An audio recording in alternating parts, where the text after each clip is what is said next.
Variety called this movie a cross between a sci-fi opus, a thriller, a suspense pick, and a parable on certain aspects of American middle-class life. Amazon user D notes, there's very little dialogue, the plot isn't particularly complicated, the orgy scene was boring. How do you film a boring orgy? And Trevor Johnston of Time Out said, little wonder it flopped at the time, only to be cherished by a later generation. On this episode of Ruined Childhoods, we discuss the legacy of Seconds.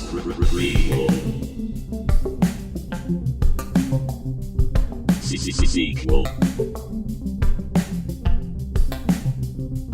Reboot. Which one will it be? It's the Ruined Childhoods podcast. Greetings, Starfighters. Greetings to you all in your socially distant listening locations right now. Hopefully, if you are out of the house, you are listening to this taking a walk, during which you are remaining at least 6 feet away from everybody else. If you are in your car, I hope that it is a necessity, and most of all, I hope that you are all well. I concur. Thank you all for bearing with us as we had to take a week off. And the reason is because I've got pneumonia. That's right. Not coronavirus. Not, to the best of the doctor's knowledge, not coronavirus. It is damn near impossible to get a test unless you are exhibiting a lot of the big symptoms, of which I am like fame. Like fame. Like fame and wealth. Yeah, so as far as we can tell, good to go, but I'm doing a lot better today, and that is why we are recording. It's good to have you back, John. It's good to be back, Dan. Yeah. You say that like you were just here the whole time. Yeah, I have been sitting at this desk waiting to record this podcast, notes in hand.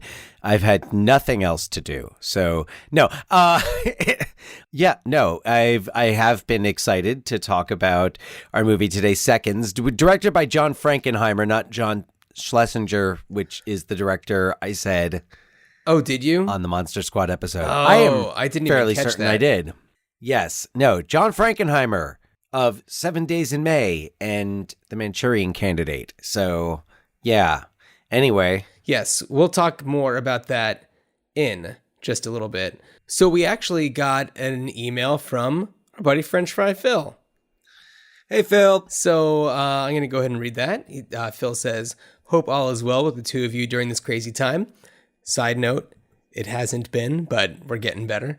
I'm not sure if there is a statute of limitations for comments on old episodes, but I wanted to recommend the audiobook As You Wish by Carrie Elways. His autobiography is his time spent making The Princess Bride. I just finished it and it was very entertaining. Mr. Elways is the narrator, and the majority of the cast/crew read their contributions to this documentation. Oh, that's cool. Keep up the good work. Yeah. Sleep well. I'll most likely kill you in the morning, Phil. You know, John, when I first read that email, it took me a moment to remember that was a reference to The Princess Bride. And I did like, what? And then was, oh, right. Yes, he says that. Right. Yeah. In the movie. No, reading it just now, I did not find any cause for alarm. No. It was momentary. Yeah. Phil, thank you for writing. Great recommendation. If anybody else wants to write in, ruinchildhoodspod@gmail.com. We look forward to hearing from you. And we also, any other audiobooks or non-audiobooks about making of movies and behind the scenes by people who were involved, please, send them our way. Yep. So, Dan, I know that during this time you are also acting as kindergarten teacher for your daughter. But how else have you been spending your time? Have you been listening to any more podcasts or? Well, I've been spending my job when I am not quarantined is as a high school teacher. So we've been my time not spent teaching kindergarten which my kindergarten is mornings only. It's AM kindergarten. And then in the afternoons, I'm kind of more focused on what we're supposed to be doing with our students at high school, in the high school. And I'm lucky in that I have been using a lot of online tools and like online discussion boards, things like that, long before they closed the schools. In fact, I had kids moving, I had kids keeping reading journals like in composition books. And at the beginning of the semester, I recommended that they start using blogs. Oh, okay. And set up book blogs and, use that to journal about their reading. And I'm so glad I did that, because then when things closed and, it takes a while, districts have to take a lot of things into account when they make decisions. And in Seattle, there are very loud voices voicing many dissenting opinions. It's kind of the vibe of the city. It's like an activist city. And as John, you live in Portland, I don't need to tell you what that's like. So answers have been slow coming, but we've been getting direction. And fortunately, I feel like my students have been taken care of. They've had things to keep them busy. And whenever I got a message from one of them saying, what should I be doing? Well, remember this, that, and the other thing that you were doing anyway? Yeah. Keep doing that. Just like now you have more time to do that. Yeah. So read and write about it. Yeah, basically that's it. And I sent an email out to families and just said, the goal of the year, overall is to make the students, to help them be stronger readers and writers, and also more confident readers and writers. And the best way to do that is to read a variety of materials. So Dan. Yeah, you have a question. Well, yes. Many years ago, I was a host of a podcast called Hey Teens that I did with my friend Eric Goslin. I believe you can still find it on some podcast apps like Stitcher. So I have a history in asking about teenage life. So what I want to know, what are the teens reading these days? Seriously. What are the teens reading these days? Yeah. A variety. So the things that are, I guess, like the backbones of, I would say, ninth grade literature, the ones that you can usually get kids into. The Hate U Give has been huge for a few years. Okay. 13 Reasons Why, I haven't been seeing that as much, but that was a big one. I can usually get kids into Perks of Being a Wallflower if they haven't already read it. And it's a great movie adaptation of that as well. But excellent book, excellent movie. Let's see, what else are they reading? It kind of depends on what they're into. Like I had a girl in one class who read Ozzy Osbourne's, I think she read Sharon Osbourne's memoir. She read Ozzy's. She read Ozzy's memoir. And is it really this kid is funny. I had sent a survey around to my kids just kind of to get some information about what they're doing and also what they've been able to do, but also just to see how they're doing. And I asked them, I was like, what's something that you could do during this time that you would never be able to do otherwise? And this kid, the one who read Ozzy Osbourne's autobiography, wrote this whole thing about how she and two other kids, so they closed the West Seattle Bridge. Did they? Yes, they closed the West Seattle Bridge not because of coronavirus, not because, which is what I thought it was, because the governor of Washington State specifically mentioned Alki Beach, which is in West Seattle, as being like, stop going there, stop going to Alki, which people were definitely doing when they shouldn't have been. But it turns out that there were all these cracks in the bridge. And so they were like, okay, let's close the bridge. So this kid tells me that she and two other kids decided they were going to skateboard down the West Seattle Bridge because it was closed. And as they were on the bridge, they heard police sirens and like tried to run, and they almost got away, but one of them dropped their phone.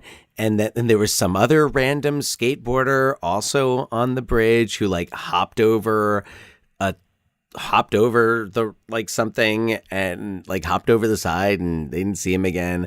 And the story ends.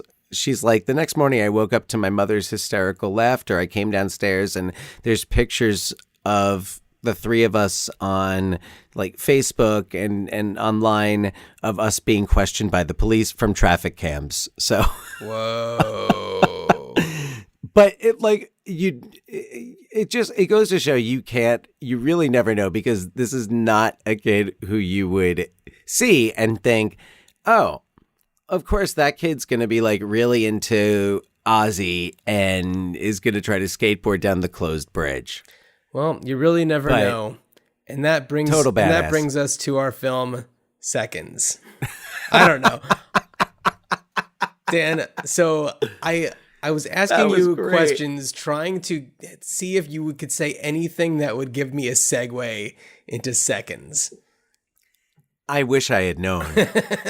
Always assume that I'm trying to find a segue. So that changes everything. But you know what? It does segue into Seconds, into that idea that you really never know approaches. Yeah. So well, yeah.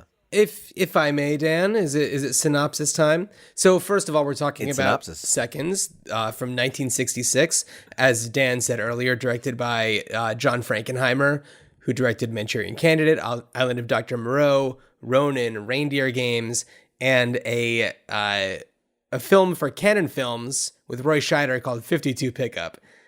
And I only mention that because Canon Films, always worth mentioning whenever possible. So, successful New York banker Arthur Hamilton begins receiving calls from his good friend Charlie. The problem? Charlie's dead, or so Arthur thought. Charlie reveals that he had hired a mysterious company to give him a new life, attempting to entice Arthur to do the same.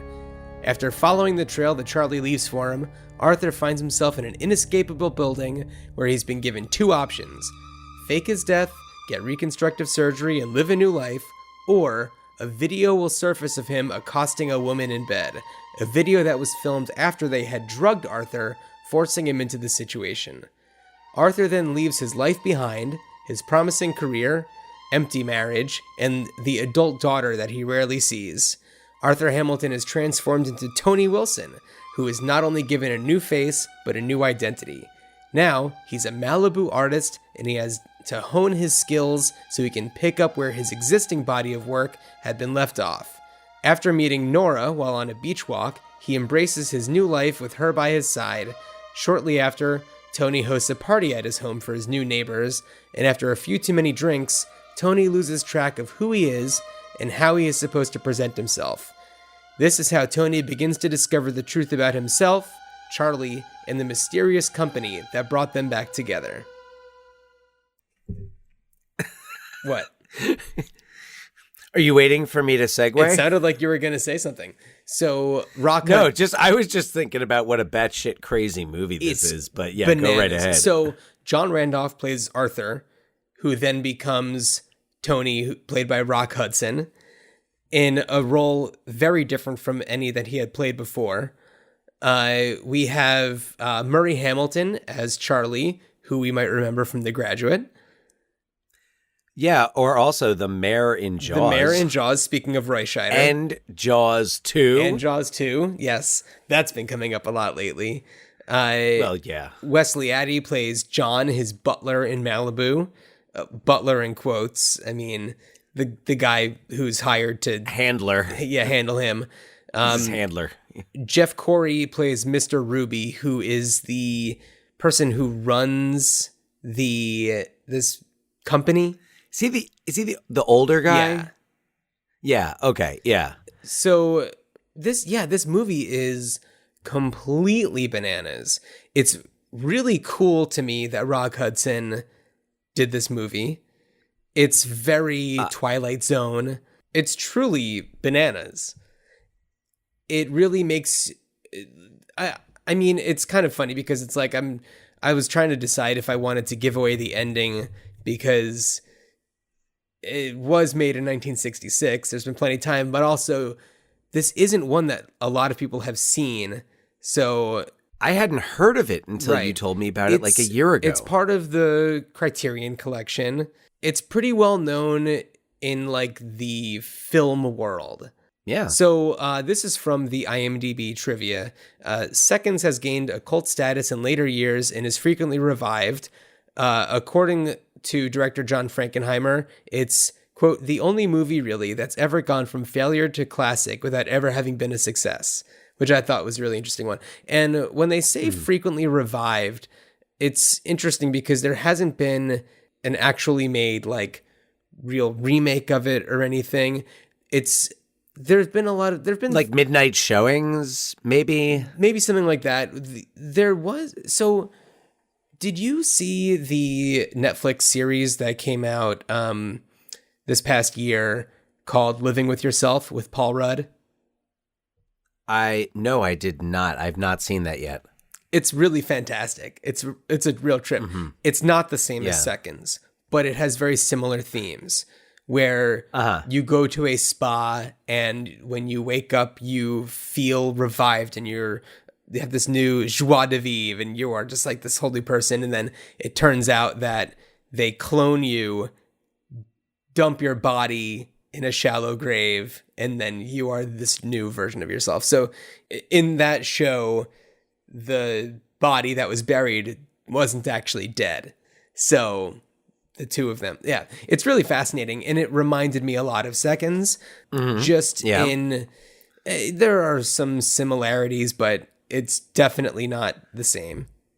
Well, Seconds, I guess to jump to the themes, and when you really start to think about the context of the film, it's being made in the mid-1960s, and you think about the star of the film, who a closeted homosexual. Yeah. Identity crisis. Well, not just identity crisis, but paranoia. Yeah. Who knows who I really am? What's going to happen to me? And Frankenheimer cast 3 blacklisted actors. That's right. Including John Randolph, who, for those of you who don't know who John Randolph was, you would most likely know him from National Lampoon's Christmas Vacation, in which he played, was it Clark Griswold's father? Yes. Right? Or was he? I believe so. Yes. Yeah. He played Chevy Chase's father in that. So that's John Randolph, who was blacklisted for not talking to the. I don't know the full story, but yeah. Anyway, I know he was blacklisted. So you've got that sense of paranoia. You've also got, and to focus in on some of the scenes. Well, before you move on from paranoia, I just want to focus on one other bit of trivia that was in IMDb. Go forth. Beach Boys composer Brian Wilson saw the movie in a theater during its first run. Overworked and showing signs of a breakdown, Wilson both liked the theme of the movie, changing identities and starting over, and found its downside disturbing. He wondered later if musical rival Phil Spector had somehow convinced Columbia Pictures to produce the film just to mess with his mind. I saw that and I was like, who the hell let Brian Wilson go see this movie at that Not Eugene time? Landy. No. No, I could just imagine. And also, I mean, this is also just knowing, as you do, knowing a lot about Brian Wilson's past. Right. And I just rewatched Love and Mercy recently. Oh, which is how I'm able good. to pull the name Eugene Landy so quickly. Oh, okay, right. Yeah, Paul Giamatti, in the year that Paul Giamatti ruined music. Yes. Where he screwed over Brian Wilson and NWA. 2015, the year Paul Giamatti ruined music. This is so true. That's so funny. Yeah. I love Paul Giamatti, but man, holy shit. Love and Mercy is such a good movie. If you haven't seen it, It's wild. I mean, damn. I can't remember John Cusack doing anything that good in a long time. It's tremendous. And Paul Dano is also amazing. Oh, Both as yeah. Brian Wilson. Oh, yeah. Oh, yeah. So, Yeah. okay, you were going to move on from paranoia to some of the other themes. Well, and the identity crisis, but not just the individual identity crisis, but kind of this identity crisis of the United States, the world. It's the mid 60s. You've got the conservative values. You've got the Arthur Hamiltons, the conservatives, The bankers. It was the man in the gray flannel suit who, in the 1950s, that was the standard. And they even have him working or living in, was it like Rochester or somewhere? Something like that. Upstate New York, and taking the train into the city and following that, just doing that same routine, and also just wanting and thinking this is what I should want, and being told this is what you should want, and then pursuing it. And so many people were miserable in those lives because they didn't suit who they really were, and they just thought well, this is what I have to do. Mm-hmm. And then you really see that when he becomes Tony Wilson, who lives in Southern California, and he's this artist. Right. And it's a totally separate lifestyle. But the scene that really drives the point home is the bacchanal, the big, was it not an orgy? Well, allegedly it was, but that part got cut out. Yeah, which John, you haven't heard I don't think you've heard the intro yet. Oh, but, no. One of the quotes for this week is a bit critical of the orgy scene. Gotcha. So yeah, yes, this scene, it comes close to showing nudity, but doesn't actually. It's a lot of implied. I mean, yeah, but it's crazy. It's this festival where people are, making wine, and it's a festival of Dionysus. Yes. It's yeah. And he is very resistant to it until he is literally pulled into it, and they strip him down and throw him into it. Yeah. And I felt like it was kind of how I was like, is this supposed to be representing how a lot of, older Americans and more conservative Americans felt, or maybe those more conservative Americans who really who saw the, the peace and love movement, the hippies, and were kind of oh, that kind of looks like fun. right. And we're kind of I can't, wow, and LSD and all that, but could I? Yeah. Well, this is somebody who, last we saw him, he was sleeping in separate twin beds from his wife. They barely communicate with each other, to where he's skin to skin with 7 other people at the same time. It's just a complete escape into another life. And it's really abrupt.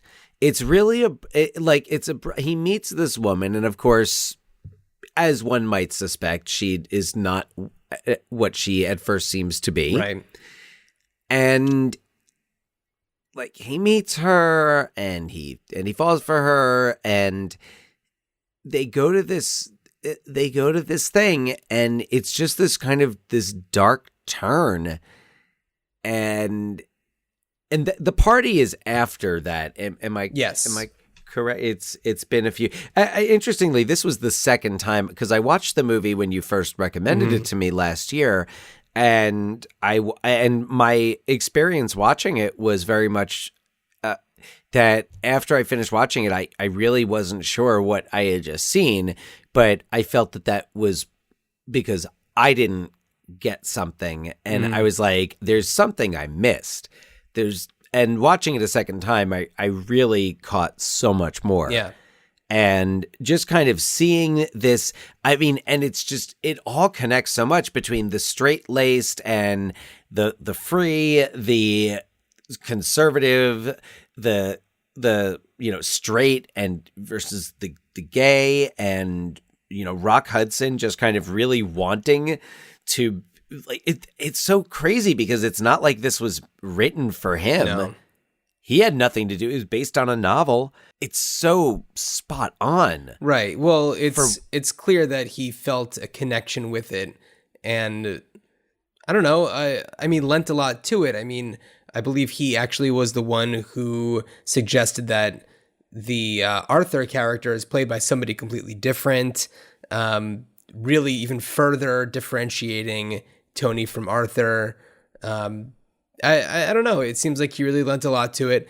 And I know that also having him in it was a bit of a hindrance for the success of the movie. At least that's what the belief was, is that people who were into serious filmmaking were just thinking, oh, a Rock Hudson movie? No, thank you. And right. Yeah. Mr. Pillow Talk, where's Doris Day? Exactly, yeah. So it's really fascinating to watch it, years and years later without having any stigma of who this person was, because of course now we know who he was.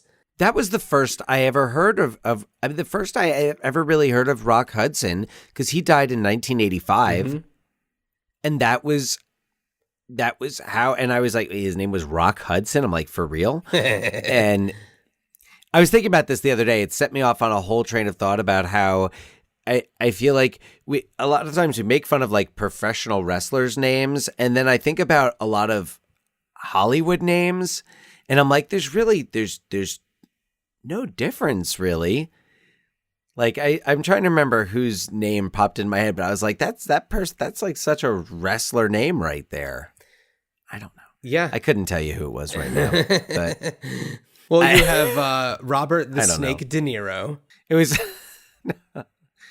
no, I mean, it was Rock Hudson definitely got me thinking about that, but I was like, you know what? Tom Cruise, come on. Yeah.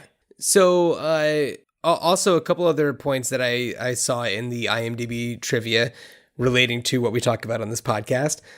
Allegedly, while choosing films for Criterion, filmmaker Gaspar Noé's first pick was this movie, even stating that he would remake it someday. I don't know. I wasn't familiar with his work, but it seems like a lot of very experimental. I'm pretty sure I think I saw, let me just make sure. Yes, I have seen Irreversible. Okay. And it was good. Just a lot of like shock value. Yeah. Okay. Like a graphic. I remember a graphic rape scene. Oh boy. So one other bit of trivia.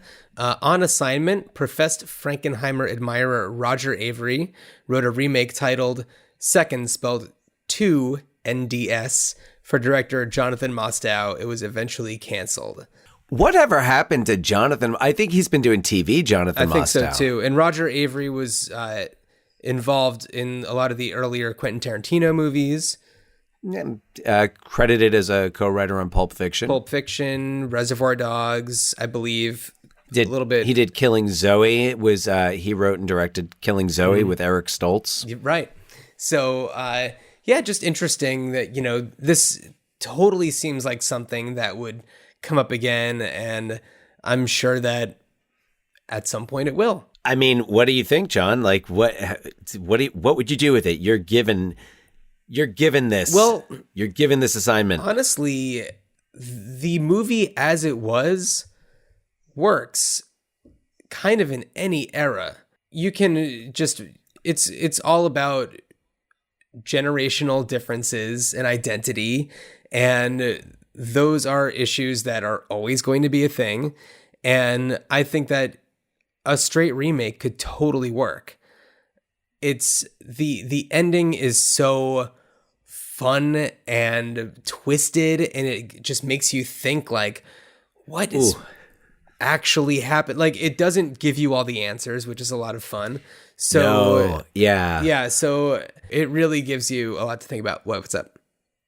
One thing I would appreciate in a remake would be, and then sorry, I was going to ask you to go on to your casting ideas, but I would say one thing that I think is missing from the movie that does kind of hurt it a little bit is the abrupt transition from Tony loving life as Tony to all of a sudden wanting to go back and right. I mean, there's definitely connect. room for a little bit more breadth, and that's where I feel like that's kind of because you're right. There's a vagueness that leads you to speculation, and that part of it I think is part of the fun of the movie, and which actually has a lot to do with some of my filmmaker choices. Okay. For a remake, but I do think I would.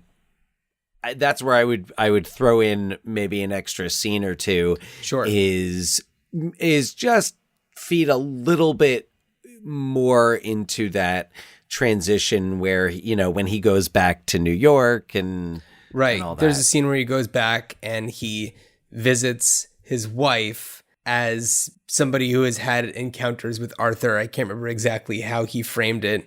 Like he met him at a conference. Yeah, something like that. And yeah, like in the last year. Right. And brought back this like tennis trophy.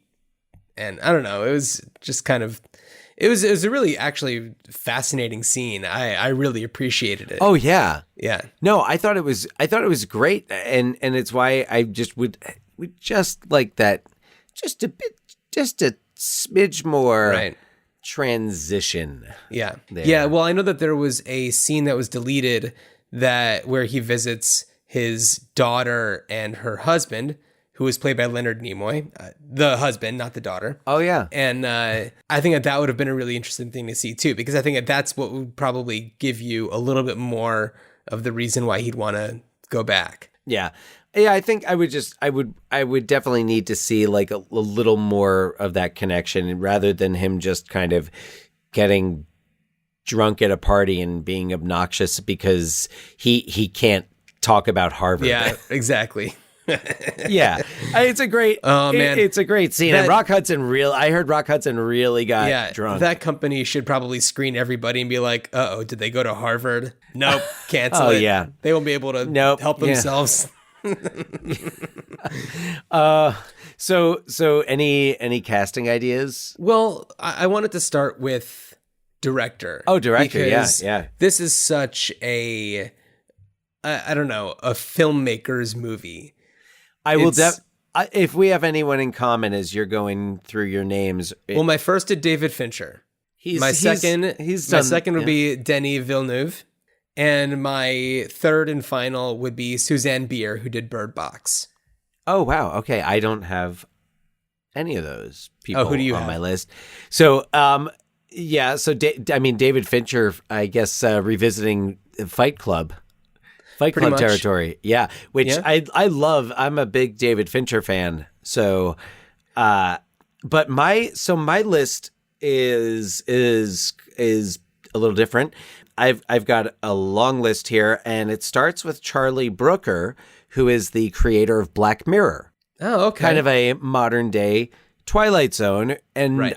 I think he's really got, this is like the tone that he has a sense for. And then as we were discussing it, I thought of another filmmaker, and because I remembered the movie The Box. Okay. And I remembered Richard Kelly. Who is that? That is his name. Yes, Donnie Darko, and Southland Tales. Yeah, I thought, well, this would be an interesting project for him to tackle. Other names I had: Darren Aronofsky, Right. Who deals with identity a lot. I mean, yes. Black Swan. The wrestler. I mean, The Spike. wrestler. So I had Spike Jonze on my list, but I think more interesting than Spike Jonze was the name that I got jumped to from him was Charlie Kaufman. Charlie Kaufman, yeah. A Charlie Kaufman version of Seconds would be so good. It would be, right. Well, I mean, adaptation, thinking about Charlie Kaufman. Well, I'm thinking about Synecdoche, New York. Synecdoche, New York. Mm-hmm. And just like that slow burn that he does really well. Right. And then I have 3 more names on my list, and they're a little further back. Well, Paul Thomas Anderson. Just 'cause I thought I would be interested to see, because I think about Punch Drunk Love. I think about Punch Drunk Love, and I'm like, PTA can do some things. I mean, even look at Phantom Thread is not this big sprawling ensemble film. Yeah. It's a very intimate movie and very funny. So I thought, I was like, oh, Paul Thomas Anderson. Now, there's 2 other directors that I thought of, and one of them I would love to see do it, and the other one I kind of cringe at it, but yet it would be awesome. And I'd be really interested to see what David Lynch would do with Seconds. I don't know if anybody could handle that. Yes, I could totally handle it. That, and I was like, man, what if you did Brian De Palma? What if Brian De Palma came back and with John Lithgow as Arthur Hamilton? I do like the idea of John Lithgow as an Arthur Hamilton. I've never been a big De Palma fan. I very hit or miss for me, De Palma. Have you seen the documentary about De Palma? No, I haven't. Oh, it's probably like, you probably enjoy it more than you enjoy his movies. Oh, maybe. But I really enjoy Carlito's Way. Okay. Really like Carlito's Way. Not a big Scarface fan. Not a Scarface fan either. Really like Carrie. I think Carrie's great. Loved Raising Cain. I haven't seen it in a long time. Raising Cain. Speaking of Lithgow. Well, yeah, that's what I was thinking of. I was like, oh man, Lithgow doing, if you kind of fleshed out the Arthur role a little bit more, man, Lithgow would be so good. Yeah. So, do you have any more directors in mind? No, that's my list. When it came to our Tony, I mean, we mentioned him before, but I just jumped to Tom Cruise because I really like the idea. First of all, dude's 60. You know, he would be age appropriate for somebody who has lived a life and, you know, is having their second chance.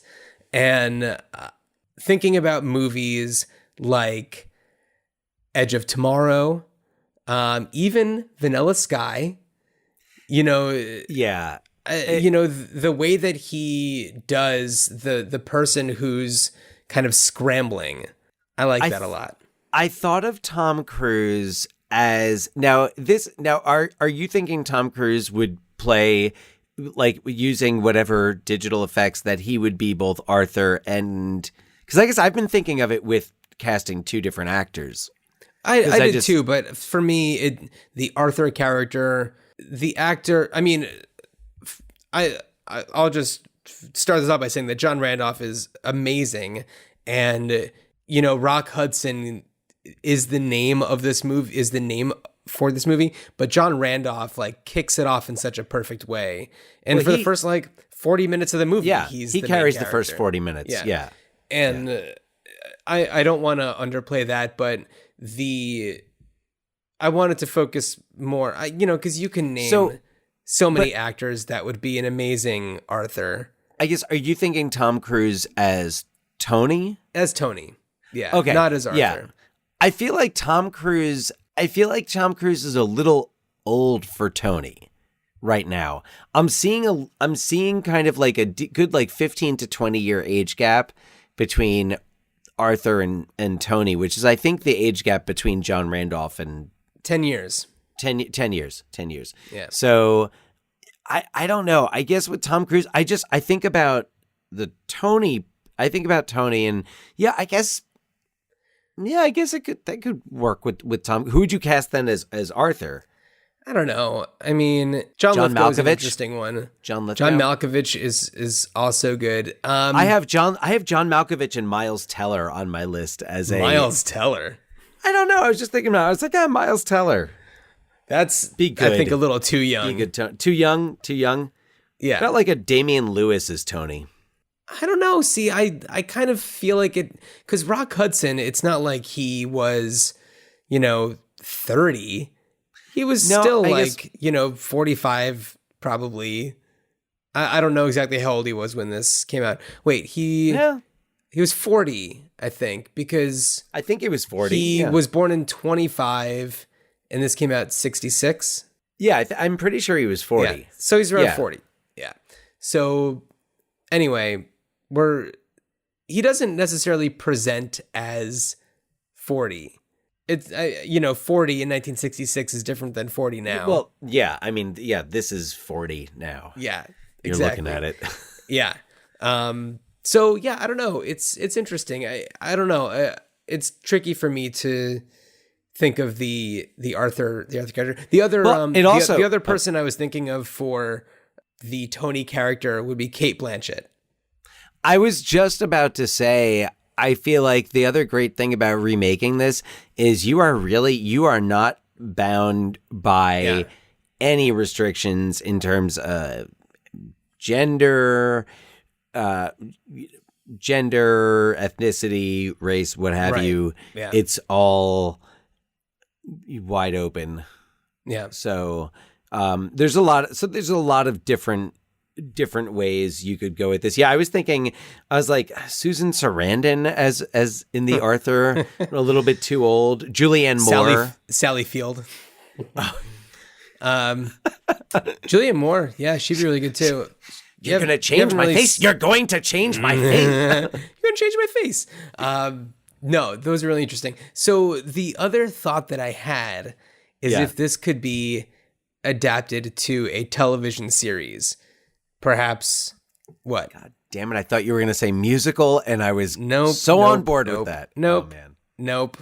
A TV series, and one name came to mind, and I feel like this person, with two shows that I can think of, has really made a huge mark and shown who they are as a creator. And this is not to say that this person created these shows, but was heavily involved with the directing and acting at least in one of the earlier ones. I'm talking about Jason Bateman, who is very heavily involved with Ozark, has directed a lot of the episodes, one of the lead roles, also the HBO show The Outsider, which was the Stephen King adaptation, and he directed, I think, the first few episodes and was in the first few episodes, and he does like dark and weird, and I don't know, like he really has changed the way that people perceive him. He is going no longer Teen Wolf to no, not at all. He's not David Hogan. Or whatever. What was that? Right. Who is he on the Hogan family? One of the Hogans. I don't know. I don't think he was David. Maybe he was David. I don't know. David sounds about right. But also David. It's like far from Michael Bluth too. Like, oh, yeah. He's able to do dark really well. Yeah, I could see him as a really good. I could see him as a really good Tony. Well, but I don't know if I would see him as a Tony in film. Now, John, if you're going to have Tom Cruise as your Tony, would you ever consider, because remember also like certain things like height are an issue, which might rule out someone like Malkovich. I don't know about Lithgow, but man, would Dustin Hoffman be too old to be Arthur? Can we bring the Babbitt boys back together? The Babbitt brothers. I mean, with what they can do with makeup and digital effects, I don't know. I mean, I was a little unimpressed with the de-aging in The Irishman. So I don't know. I'm reluctant to go in that direction. It's good for like a flashback. It's good for like a short scene. Yeah. But yeah, for when it goes on for a while, oh man, it just takes me out of it. Yeah. Yeah. I hear you. Yeah, I know. I thought about that and I was like, oh man, that would be fantastic. Yeah. I mean, Danny DeVito? that now you're going a little too short. I don't know. Why not? Everybody loves Danny DeVito. This is true. This is definitely true. Yeah. So that's where I am with everything. By the way, highly encourage. What's up? Oh, of course. And if David Lynch were to direct it, I think it would Kyle only be MacLachlan? appropriate. Kyle MacLachlan. Yeah, of course. Although it's interesting, they kind of did that with the third season of Twin Peaks. The Return, yeah. Yeah, So, it's really good. I really just want to encourage everybody who, I believe is it on Amazon Prime Video? Or was it Hulu? I believe it is. So it might be off Prime. I think it is off Prime as of like April 1st. Oh, really? Yeah. That's really sad. It might be. I would check. No, it's still on. It's still on is. Prime Video. It is. Okay. I'm looking it up right now. Let's see. Is it? But check out Seconds. It is. Yeah, check it out. Wild. I mean, And even if you have to pay to rent it, totally it's worth the whatever $2.99. Pick up the Criterion collection copy of it. Yeah, or I don't know, subscribe to the Criterion channel. If you get the Criterion channel, maybe it's on there. Right. Yeah, I don't know. Who knows? Yeah, it's out there though. That's one of the Criterion app or service, streaming service, is one that I've been thinking about, but it's like I just don't have enough time. Yeah. If that exists in 10 years, I will be on that for sure. I am thinking of so many things that if they existed like 15 years ago, Yeah. It's probably a good thing they didn't. Yeah, totally. Yeah. So, check out Seconds however you can. It's wild. And if you want to get into the filmography of John Frankenheimer, the Manchurian Candidate, of course, comes highly recommended. And from later in his career, man, Ronin is just a bang up movie. I have one more suggestion. Oh, what? Yes? Of an Arthur and Tony. And here's the thing. You make the movie twice and then flip the roles. Nicolas Cage, John Travolta. Oh, man. Release the movie twice and switch them. Oh, wow. Yeah. They're kind of in like a making crazy movie competition now. There's this Nicolas Cage movie. What's Travolta been doing? I don't know. He pops up in these like, whatever, like straight to streaming movies where he's like on the poster and he like, looks desperate and he's like clutching a gun or something. Yeah. But Nicolas Cage has been doing these crazy science fiction movies, and there's one that I believe from the same person who made Mandy that just started streaming, and I've been so interested to watch it. I can't do the present day John Travolta movies, but I'm like into some of these crazy Nicolas Cage movies, especially whatever this new. Let me get the name of it because I know I'm going to get it wrong if I. Well, while you're looking that up, I want to let everyone know what we're going to be talking about in our next episode, which hopefully will just be in a week's time because this pneumonia is getting out of here. That's for sure. So we chose this next film because A, it is a lot of fun, and B, because we just recently went past what would have been opening day of the baseball season. Nobody is being taken out to the ball game. Yeah, but that's why we're going to watch Major League.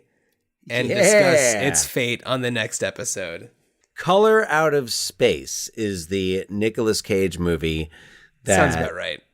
I am the poster and the description is: a secluded farm is struck by a strange meteorite which has apocalyptic consequences for the family living there and possibly the world. And it's based on an H.P. Lovecraft story. Yeah, that tracks. On brand. Oh boy. Very Cage. Yeah. So Dan, we're going to do Major League on the next episode. Batter up, baby. Yeah. Anything else to add? Thing. No, I'm just excited to watch Major League, man. What do I have to add? Everybody stay well, stay safe. Yes. And as we talked about in the last episode, whatever you can do to support your local movie theater, if they're taking donations, if you can buy gift certificates, whatever you can do, the world of movies is going to look very different after this all passes. I'm very curious to see what the Oscars next year are going to be like, if it's all going to be streaming movies. Oh, but John, I was thinking about that because I was like, man, I wonder if the Oscars next year will be, I don't know. I wonder if there's going to be like a better vibe around the Oscars next year, because maybe more people will have more of an opportunity to see the films and might be more, well informed. And I don't know. You might have a lot of. It's going to be weird. I know, man. Weird. Crazy times we are living in. Yeah. Crazy times indeed. All right. Until next time, good journey. Good journey. For some it's grass. For some it's coke. For some it's powder. For some it's smoke.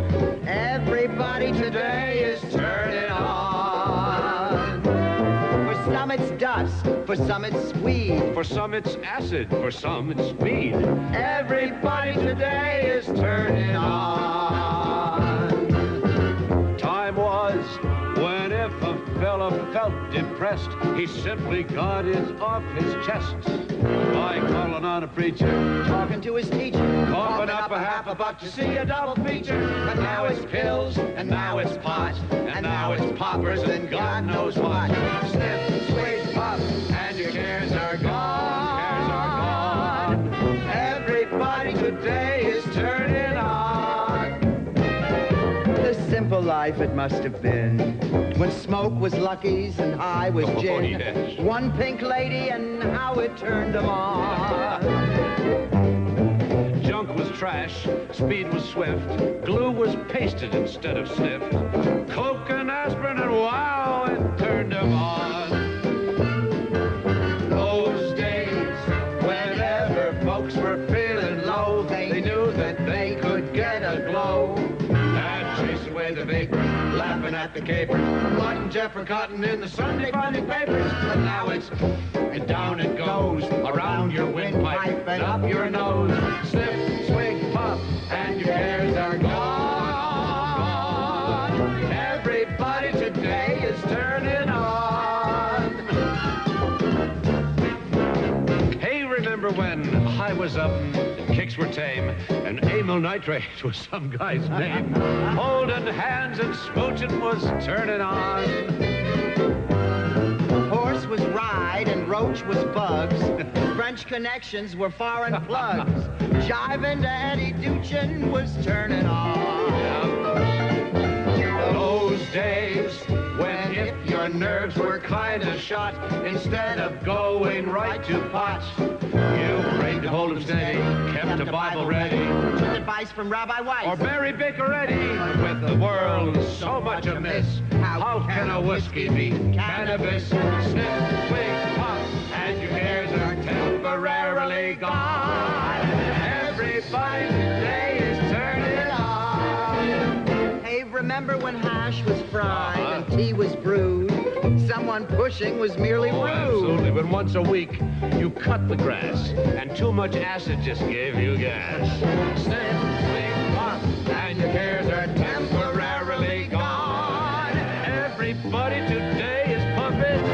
Into fudge, look what they're stuffing. Hold it, Ma, don't touch that muffin. God knows what your grandpa's snuffing. Everybody